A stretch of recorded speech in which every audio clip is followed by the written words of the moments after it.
ખેતરમાં શું વાવ્યું છે? ડુંગળી. તો એમને ખેતરમાંથી ડુંગળીને લણવી પડશે ને? હા. એટલે બધા ભેગા થઈ અને રાજુ પણ તેમને મદદ કરશે. આ ડુંગળીનો પાક છે ને એ સમયસર લેવો પડે. જેવી રીતે આપણે બાજરી તૈયાર થઈ જાય તો વાઢી લઈએ છીએ ને, હા. તૈયાર થઈ જાય એટલે વાઢી લઈએ છીએ. એવી રીતે આ ડુંગળીનો પાક પણ આપણે તૈયાર થઈ જાય એટલે તૈયારીમાં એનો સમય થાય એટલે શું કરવાનો? ડુંગળીને શું કરવી પડશે?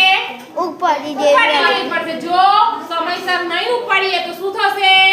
સડી જશે. સડી જશે અંદર ને અંદર અને આપણી મહેનત નકામી જશે.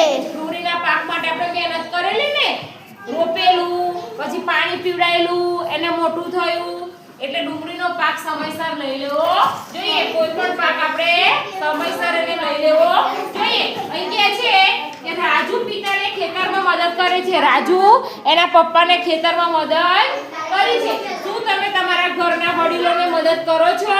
હા. કઈ કઈ મદદ કરો છો? સંગાવામાં. ઘર સંગારવા, પછી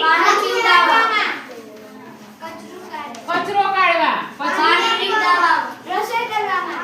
પછી રસોઈ કરવા, પછી સફાઈ કરવામાં. સફાઈ કરવામાં, પછી કપડાં વાવવામાં.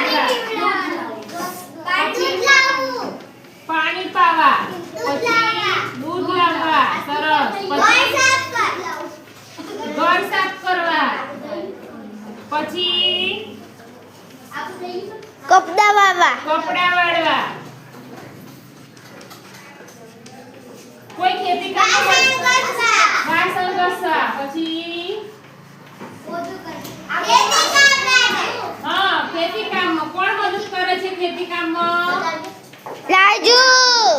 તમારે આટલામાંથી કોણ ખેતી કામમાં મદદ કરે છે? શું મદદ કરો છો?